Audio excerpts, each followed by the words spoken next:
Mga ka-DIY, welcome back to our YouTube channel. So for today, gagawa tayo ng isang medium solar setup. So medyo malaki na to compared sa dati nating ginagawa na sobrang mura at sobrang liit na system. Ngayon, i-upgrade natin. So gagawa tayo ng medyo malaki. Medium na siya mga ka-DIY.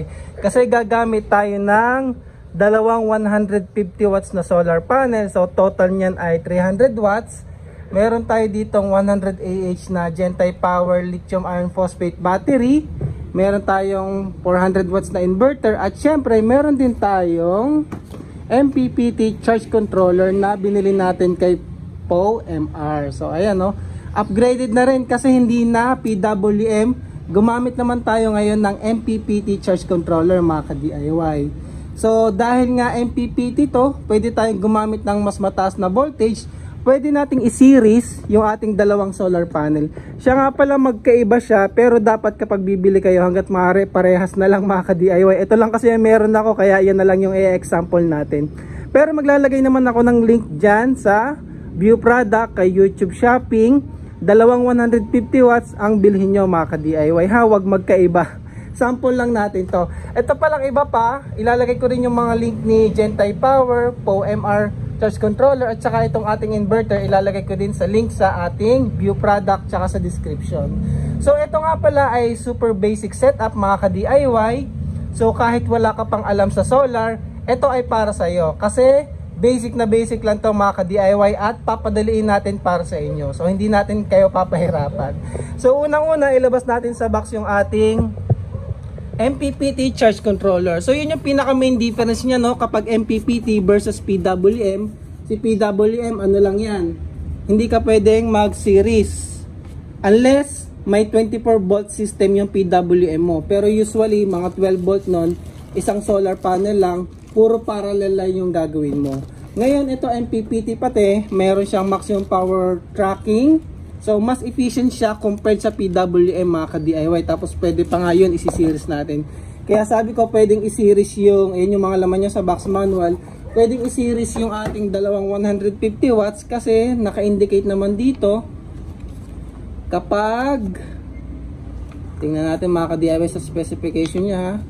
Kasi ang gagawin natin ay ito. So 12 volt system tayo kasi yung battery natin ay 12 volts lang, isa lang. Pero kung magdadalawa ka, 24 volt system yon. So 12 volt system, maximum solar input natin ay 300 watts. Kasi 25 amp version to mga ka-DIY. Mas na ba yan? Ayan o. 25 amp version to. So 25 amp. So hanggang 300 watts. So pasok na pasok yung ating solar panel. Dalawang 150, 300 watts. Saktong sakto. Tapos, ayan o. Less than 60 volts. So pwede nating i-series. Kasi itong mga ka-DIY ay 18 volts. Sabi natin 20, 18 to 20, yung open circuit voltage niyan. So kaya natin dalawa i-series kasi less than 60 volts naman yun kapag tinotal natin. So pasok. So ayun, pasok na pasok yung ating solar panel sa ating charge controller. Ngayon may tanong pala kayo, yun bang ating solar panel ay swak din sa ating battery? Ang battery natin ay 12.8. Kita nyo ba? Medyo maliwanag dito. 12.8 times 100 Ah, yan ay 1,280 watt hours. Ang kaya namang i-produce ng ating solar panel ay 300 watts times 4 sun hours ay 1,2. So, dikit naman siya. Kayang-kaya natin halos i-full charge yung ating battery. Huwag na nating isagad ng lobat. So, ayun. So, swak yung ating solar panel, yung ating MPPT charge controller, at yung ating battery. So, ayan o, di ba? Tapos meron pa tayo dito, ilabas na natin sa plastic. Ayan. And then yung susunod ay yung ating power inverter. So ayan o, 4,000 watts. Pero joke lang yan mga ka-DIY, 400 watts lang yan. Surge 450, yung rated niya ay 350 to 400 watts. Sumobra lang yung zero. Ito nga pala, medyo tinipid ko dito kasi nag-upgrade na tayo ng SCC natin, nag-upgrade tayo ng battery. Ito medyo hindi pa masyado, konting upgrade lang kasi modified sine wave pa rin to, mas mataas lang ng konti yung capacity. So kapag may budget, pwede namang pure sine wave. Dito sa setup na to, ipapakita ko pa lahat ng gastos mamaya mga ka-DIY, yung total na gastos natin sa setup na to. So ito ay modified sine wave, Pero maganda na rin yung build niya kasi meron pa siyang voltmeter, may USB. Medyo malaki din yung fan niya sa likod, medyo makapal, binuksan ko na yan. So goods na rin to, pang entry level mga ka-DIY sa medium setup. So ayan yung inverter, tapos may kasama pa siyang mga cable. So ang gagamitin natin na itong isa, ayan. So ayan lang ang mga kailangan natin. Wala muna tayong breakers mga ka-DIY.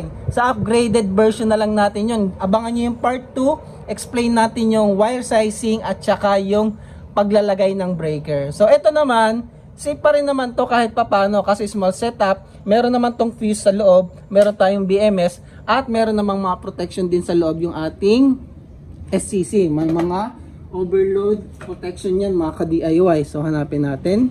So ito, nahanap ko na mga ka-DIY, kaya sinasabi kong safe naman siya kahit wala munang breaker yung setup natin ha. Kasi para sa mga first timer solar setup ang gagawa nito mga ka-DIY. So kahit ano, basic wiring muna tayo. Abangan nyo yung part 2, lagyan natin ng mga breaker. Pero temporary, ito yung sinasabi ko na durable and safe naman. May BMS, may fuses sa loob yan, BMS sa loob. At itong ating SCC ay meron siyang overcurrent protection sa PB. Meron din tayong PB short circuit protection, PB reverse polarity, battery over voltage, battery over discharge, saka over temp protection. So meron namang mga protection yung ating mga component mga ka-DIY. BMS, internal protection niya, saka fuse sa ating breaker. So ngayon, gawin na natin yung wiring. Unang-una nating iwa-wire ay yung ating battery papunta sa ating charge controller. So yun, gawin na natin mga ka-DIY. So nga pala, ito yung mga wires na gagamitin natin. So para sa battery, gumamit ako ng 12 AWG12. So yung 12 AWG, kayang-kaya niya na yung current rating ng paggagamitan natin. Kasi 300 watts papunta sa ating battery. Kasi 'di ba meron tayong 300 watts mga ka-DIY, 300 watts na solar panel. Kita ba? Divided by 12 volts. So 25 amps yung dadaloy na kuryente from SCC papunta sa battery. So yung ating 12 AWG kaya na yun. Pero kung meron kang mas makapal, siguro yung 10 mas goods pa yun mga ka-DIY. Pero bare minimum 12 AWG pwede na yun. Tapos para naman sa ating solar panel, ang gagamitin ko ay 14. Ayan, 14 lang to. Mas maliit mga ka-DIY kasi mas mababang current yung kukunin natin sa ating solar panel. Dahil nga series, so mag-a-add yung voltage niyang dalawa na yan, nasa 40 volts. Yung current nila mag-i-stay lang sa 9 amps mga ka-DIY. So yung 14 AWG natin, kayang-kaya niya na yung 9 amps mga ka-DIY. Oh. Hindi nalalagpas ng 10 amps yan mga ka-DIY. So ayun, punta na tayo sa wiring. Yun namang ating may kasama na siyang wire. Tingin ko nasa 12 din to eh. Kasi 400 watts lang naman to, hindi mo naman gagamitin ng mas mataas pa yan. So kaya na rin yan ito. Mga 20 to 30 amps lang din naman yan. Yung sagad kung gagamitin nyo ng sagad. Pero usually naman mas mababa dapat mga ka-DIY. Para mas magtagal yung ating inverter, tsaka yung ating setup. Para magamit nyo magdamag. Mamaya compute din natin gaano katagal ba natin magagamit yung 100 AH na battery mga ka-DIY. So kabit muna natin yung battery. So para ikabit, kailangan natin buksan to mga ka-DIY. May pinaka-cover siya dito. Tapos ikabit natin yung ating wires. Siya nga pala, wala akong ring connector ngayon. Didiskartehan na lang muna natin. Pero kung meron naman kayo available na ring connector, mas maigi gamitin nyo yun. Pero kung wala, ganito gawin nyo. Discarding DIY muna tayo. Kailangan lang natin maikabit itong mga wires na to sa battery. So ikabit natin.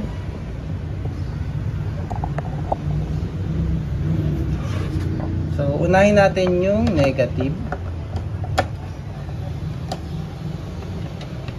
Kung may ring connector to, mas madali ito mga ka-DIY. Pero kung wala, ayan, nakita nyo, inipit ko lang yung wires natin. So ayan, nakabit na natin yung negative. Yung positive naman mga ka-DIY.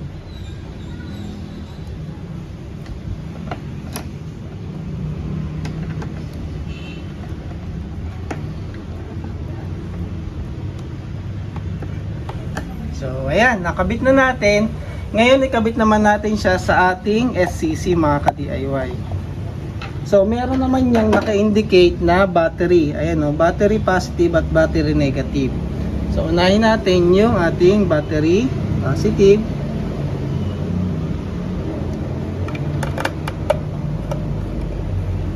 So, meron niyang o-open na connector mga ka-DIY, bubuka yan. Kailangan lang natin i-shoot yung ating wire.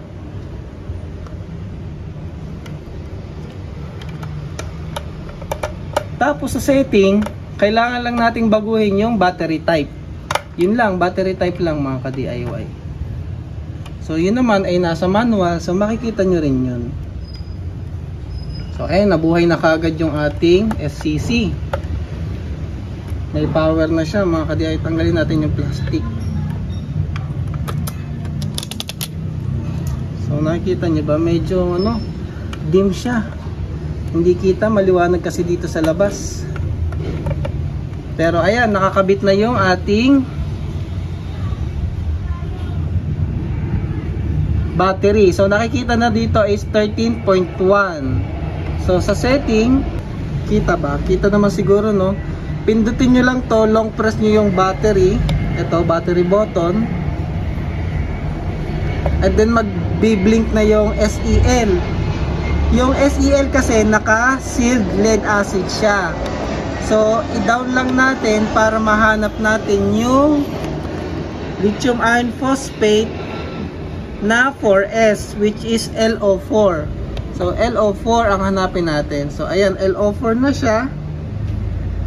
So, sana kita, no? LO4. And then, long press nyo na, i-press nyo na tong setting. Set. So, ayun. So, nakaset na tayo ng lithium iron phosphate, mga ka-DIY. So, ayun. Tapos, ayan, nakikita nyo, 14.4 na siya yung ating battery. Ayan na pala yung mga setting ng battery. So, yun lang. Goods na yan mga ka-DIY. Yun lang naman yung kailangan natin baguhin. So, ngayon, ang ikakabit naman natin ay yung ating solar panel mga ka-DIY. So, meron tayong solar panel input dito. Ganun lang din. Luwagan din natin.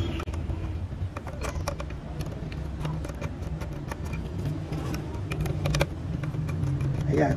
So, ganun na. Una nyo ikakabit lagi ay battery bago yung solar panel. Kapag i-disassemble nyo naman, una nyo tanggalin yung solar panel bago yung battery. So, yan. Ngayon, meron ako ditong solar cable. Merong nabibili sa Shopee na meron ng connector mga ka-DIY para i-extend yung ating solar connector. Kasi maiksi lang yung connector ng ating solar panel eh. So, kailangan natin i-extend yan para makaabot sa ating SCC. Ngayon, kung medyo advanced naman kayo, pwede kayong mag-crimp sarili. Tapos bili kayo ng PB cable. Eh kung hindi naman at basic lang tayo, kumbaga first time nyo lang, ilalagay ko yung link ng solar cable extension na pwede nyong gamitin mga ka-DIY. So yung kabila nyan, ito yung kakabit sa ating negative at ito naman yung kakabit sa positive ng ating solar panel. And then yung kabilang dulo, ito, open wire lang din, ikakabit na natin sa ating SCC mga ka-DIY. So positive muna.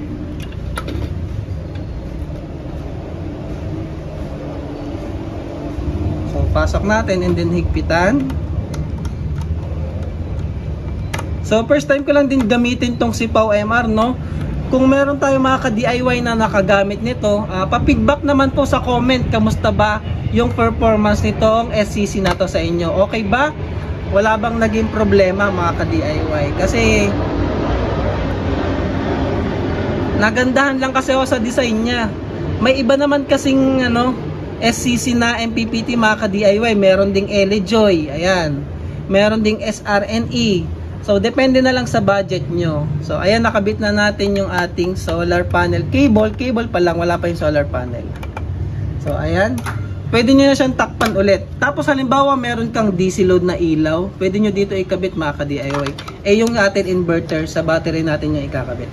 Tapos tatakpan na natin. Malinis siya, tingnan, no? Malinis. So eto ngayon, ikabit na natin sa ating solar panel. So, paano ba yung wiring ng ating solar panel?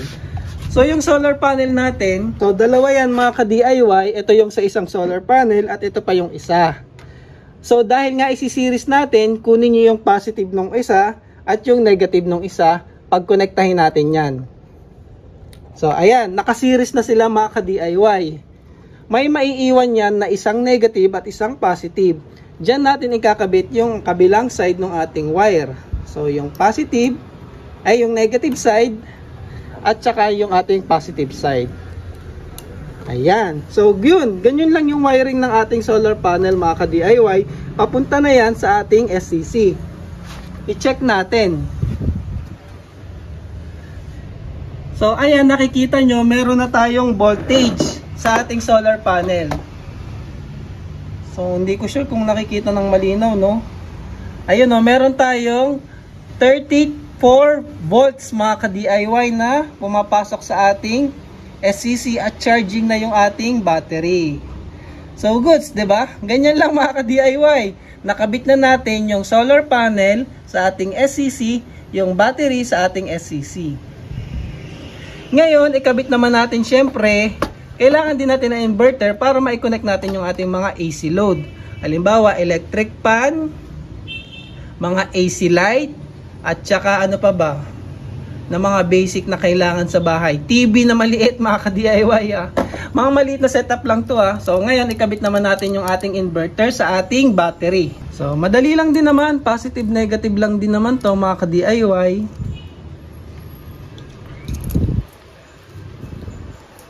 So tanggalin natin to. Ayan. Pero kung may budget kayo, mas okay din talaga pure sine wave. Kasi medyo pricey din eh. Merong mura, 1.5. Kaso DIY yon, walang box. Yun yung dating ginagamit, yung lagi nating ginagamit sa mga DIY power station na pure sine wave inverter. Kaso wala siyang ganitong box eh. So ayan, ikabit natin yung positive at negative. So ito yung negative at ito naman yung ating positive. So ayan, try nating i-power on yung ating inverter. So goods. Meron tayo ditong 13.2 volts, tapos meron siyang fault at power. So power, goods na siya, buhay na siya mga ka-DIY. So ayan, pwede ka na magkabit dyan ng electric fan, mga ilaw, TV na maliit, at iba pang appliances mga ka-DIY na maliit lang syempre kasi small, medium setup lang tayo. So goods, yan na yung ating basic na medium solar setup. Meron tayong 300 watts solar panel in series. So MPPT charge controller, 100 amp hour battery at ating 400 watts na modified sine wave inverter. Ngayon pag-usapan natin yung presyo mga ka-DIY. Magkano ba inabot yung setup na to? So ito pala mga ka-DIY, no, ipakita ko, charging current natin ay 3.6 at 35 volts. So ilang watts yun mga ka-DIY? So 35 times, ayan, nagti 3.7 pa. 3.7. So meron tayong 130 watts charging. Ang baba, no? Makulimlim kasi mga ka-DIY, ayan, no? Maulap. Kaya hindi talaga natin makukuha yung 300 watts dyan. At saka sabi ko nga, mismatch naman talaga yung solar panel na yan. Example lang yan mga ka-DIY. Pero ayun, dito nakikita nyo umaabot siya ng 35 volts at 3.8 amps. 3.8 amps. So ilan yun? 3.8, ayun. Nasa 130 watts charging tayo mga ka-DIY. So ayun, at least working. An example ko lang naman yung solar panel na yun eh. Wala kasi akong available na magkaparehas talaga. Ngayon sa presyo, ipakita ko na mga ka-DIY magkano ba aabutin itong setup na to. So tingnan natin kay Shopee. Lahat yan sa Shopee ko lang binili. Pati solar panel available yan sa Shopee mga ka-DIY. So pag-usapan natin ang presyo. Kasi syempre, medium setup to, mas mahal na siya compared dun sa ating pinakatipid na setup. So ito yung ating modified sine wave inverter, yung ating MPPT charge controller, at saka yung ating battery, at syempre ang solar panel ay ito. So ayan, no. So magkano yung magiging total natin dyan mga ka-DIY? I-check out natin. So meron tayo dito ang solar panel, dalawang 150 watts, 4,000. Gentile battery na 8,799, 100 Ah, 12 volts.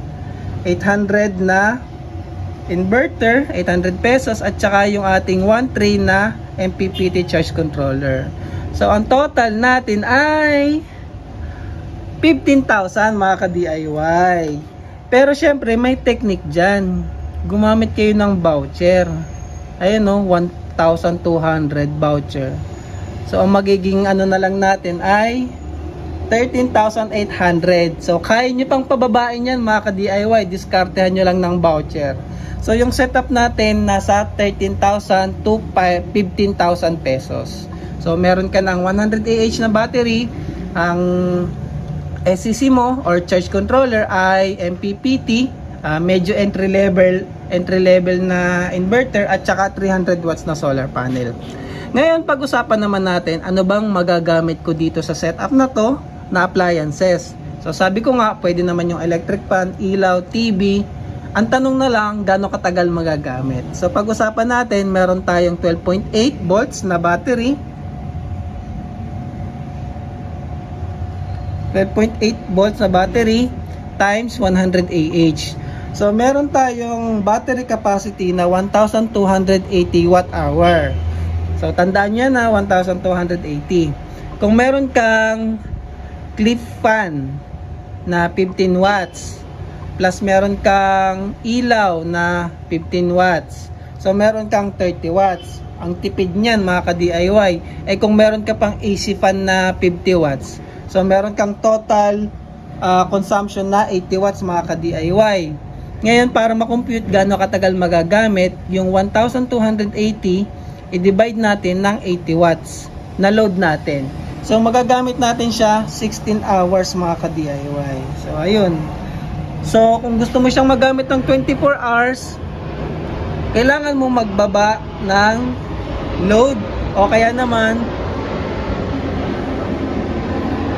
yun lang talaga no? Hindi kasi tayo pwede magdagdag ng solar panel kasi hanggang 300 watts. So halimbawa meron ka namang matipid ka naman, meron ka lang clip fan na 10 watts plus apat na ilaw na meron kang 20 watts. So meron kang 30, 1,280 divided by 30 watts mga ka-DIY, equivalent yan sa 42 hours. So ayan, sobra-sobra na yan sa isang araw. Kasi matipid yung setup. Meron kang ang kubo na meron lang clip fan na ginagamit. Pero kung talagang yung totoong gamit 50 watts na electric fan plus 15 watts na ilaw, so 65 watts, 1,280 divided by 65 watts, 19 hours mo siya magagamit. So medyo malakas kasi sa kuryente yung normal na AC fan Nagre-range siya ng 40, 50 to 60 watts Kaya ang nire-recommend ko talaga dyan, DC fan na lang mga ka-DIY kasi 15 watts lang yun. O kaya yung clip fan, nasa 10 to 15 watts lang yun mga ka-DIY. So ayun, nasa paggamit nyo na lang, gaano katagal nyo siya magagamit. Basta meron tayong 1,280 watt hours sa ating setup na to. Nasa inyo na lang mga ka-DIY paano nyo siya gagamitin. So okay naman, charging pa din yung ating setup. Yan. Ngayon, abangan nyo yung part 2 mga ka-DIY. Kasi halimbawa, gusto mo pang matagalan ito at gusto mo safe talaga, lagyan natin ng mga breakers mga ka-DIY. Meron tayong breaker sa solar input, breaker sa battery, at breaker sa ating DC, ay sa ating inverter mga ka-DIY. So yun lang para sa video na to mga ka-DIY. Check nyo na lang yung mga link dito sa ating view product. At saka kung may tanong kayo at medyo malabo, comment lang kayo mga ka-DIY. So ito nga pala ay basic setup medium. Basic medium solar setup mga ka-DIY. So 300 watt solar panel, 100 Ah battery, tapos yung ating inverter at SCC mga ka-DIY. So yun lang, maraming salamat and thank you for watching mga ka-DIY.